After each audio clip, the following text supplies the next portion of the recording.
Assalamualaikum dulur sapi poilers dimanapun berada. Jumpa lagi dengan saya Yusuf. Bagaimana kabar kalian? Semoga selalu diberi kesehatan dan lancar rezekinya ya dulur.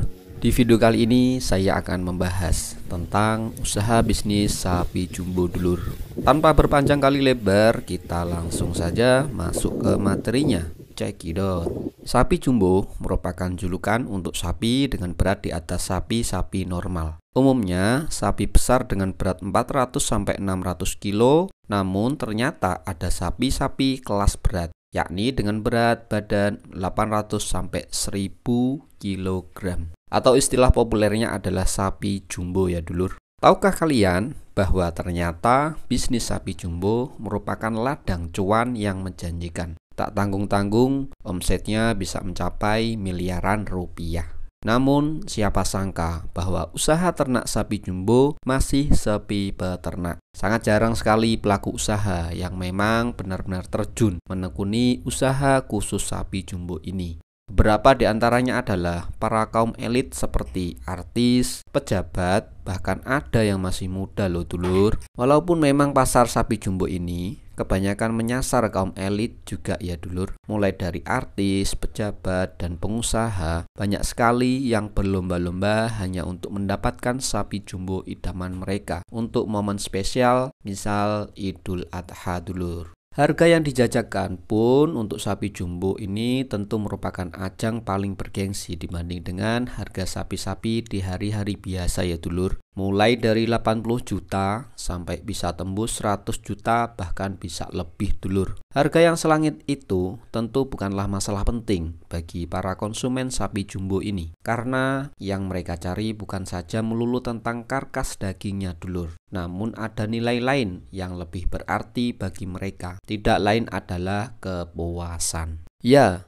asalkan konsumen sapi jumbo ini puas, harga bukan masalah utama bagi mereka. Sehingga tidak heran jika harganya bisa melambung tinggi jauh dari harga sapi jumbo pada hari-hari biasa ya dulur. Nah, tentunya disinilah letak peluang kita menerjuni khusus usaha ternak sapi jumbo ini ya dulur. Tidak harus berstatus artis dan pejabat untuk menjadi peternak sapi jumbo. Kita yang dari rakyat biasa pun bisa bersaing, terjun menyediakan sapi jumbo ini dulur. Terbukti sudah ada contoh beberapa peternak khusus sapi jumbo telah sukses menekuni usaha ini ya dulur. Omsetnya tidak kalah dengan para artis dan para pejabat yang sama-sama juga menekuni bidang yang sama. Mulai dari ratusan juta sampai dengan miliaran pun ada dulur. Selanjutnya, Sapi Poil Farm akan membahas cara bisnis sapi jumbo ini ya dulur. Ada beberapa persiapan sebelum memulai bisnis sapi jumbo ini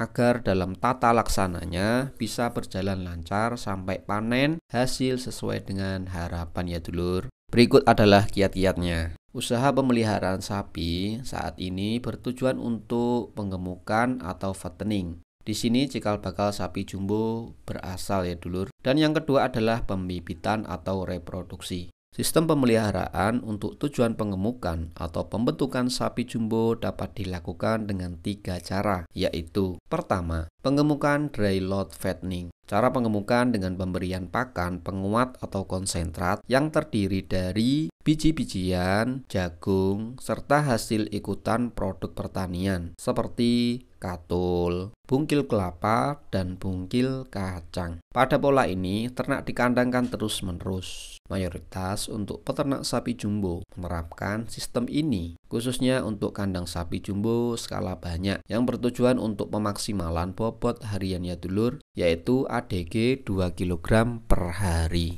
Yang kedua, penggemukan pasture fattening. Cara pengemukan dengan cara melepas ternak di padang penggembalaan. Namun ini masih jarang terjadi di Indonesia, terutama di Jawa, karena faktor lahan ya dulur.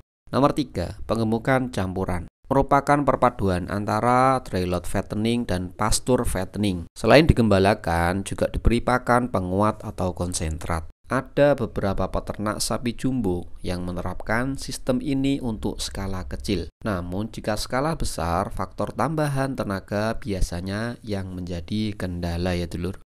Jenis ternak sapi jumbo. Jenis-jenis sapi jumbo yang sudah dikenal di Indonesia diantaranya sapi tropis, sapi ongol, dan Brahman. Sapi subtropis, sapi semental, sapi limusin, dan amber dan angus. Dan sapi persilangan ada Brahman cross. Sapi jumbo memiliki ciri seperti tubuh berbentuk persegi 4 atau balok, kualitas daging maksimum, laju pertumbuhan cepat, dan efisiensi pakan tinggi. Pemilihan bibit atau bakalan sapi jumbo. Keberhasilan budidaya sapi jumbo sangat tergantung pada pemilihan bibit dan pemeliharaan yang baik. Bakalan untuk pembentukan sapi jumbo umumnya berjenis kelamin jantan. Bibit harus sehat, tidak cacat, dada dalam dan lebar, tidak kurus, mempunyai perimbangan tubuh yang harmonis. Untuk pejantan mempunyai testis yang normal dan berumur setidaknya 2 tahun atau sudah siap bereproduksi dengan bobot badan sekitar kurang lebih 700-800 kg. Pemilihan lokasi dan konstruksi kandang.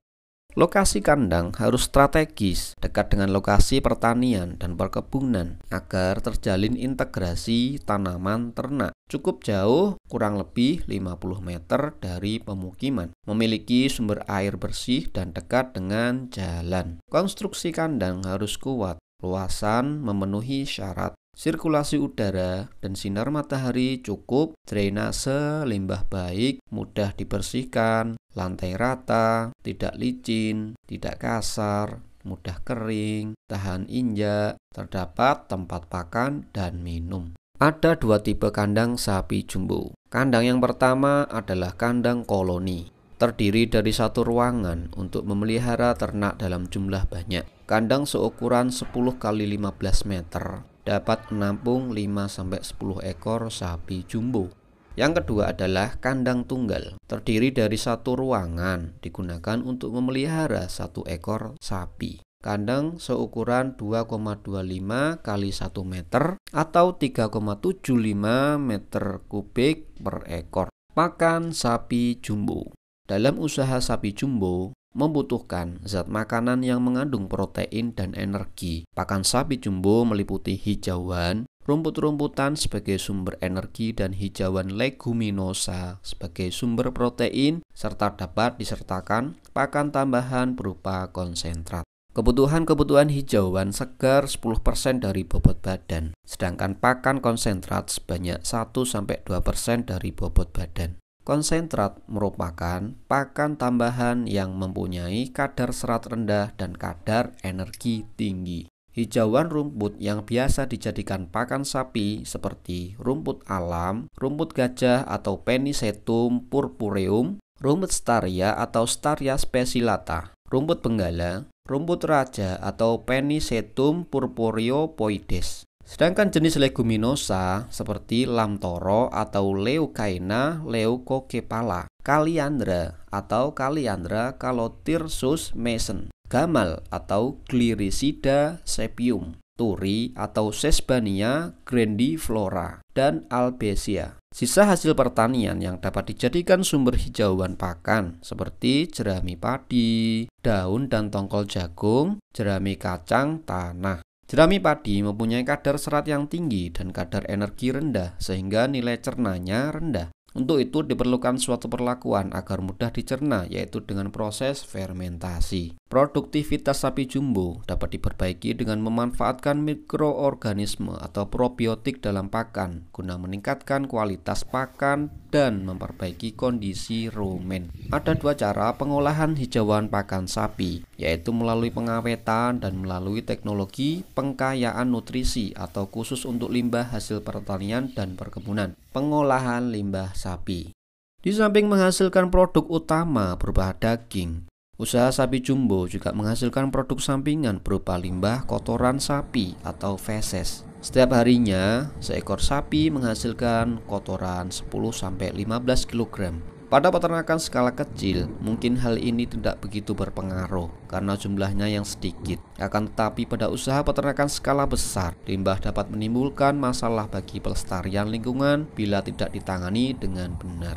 Karena itu, perlu dilakukan pengolahan limbah secara tepat dan ramah lingkungan. Selama ini, limbah sapi dapat diolah untuk dijadikan kompos dan sebagai bahan baku penghasil biogas. Dengan adanya pengolahan limbah sapi ini, selain dapat mengatasi masalah lingkungan, juga dapat memberikan nilai tambah bagi peternak karena mempunyai nilai ekonomis. Pembuatan kompos dapat mendukung kegiatan pertanian untuk mengembalikan kesuburan lahan. Adapun pembuatan biogas dapat dijadikan alternatif pengganti sumber energi yang tidak dapat diperbarui, seperti bahan bakar fosil. Selain menghasilkan gas metan, biogas juga menghasilkan pupuk organik padat dan pupuk organik cair.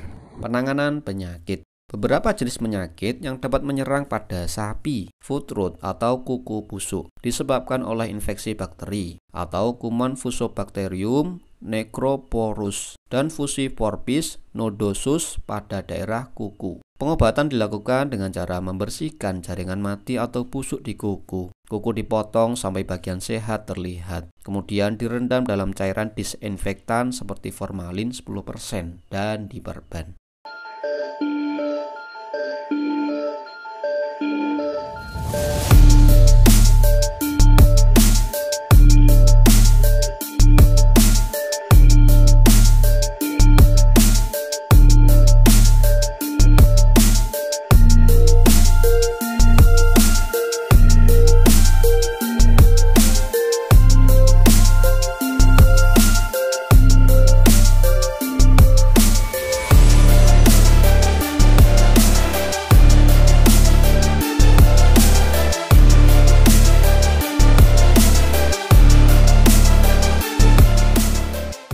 Yang kedua, Septicemia epizooticae atau SE atau ngorok. Penyakit ini menular akibat bakteri Pasteurella mucosida. Pencegahan dilakukan dengan vaksinasi dan pengobatan dapat digunakan antibiotik streptomycin, teramisin atau aeromycin.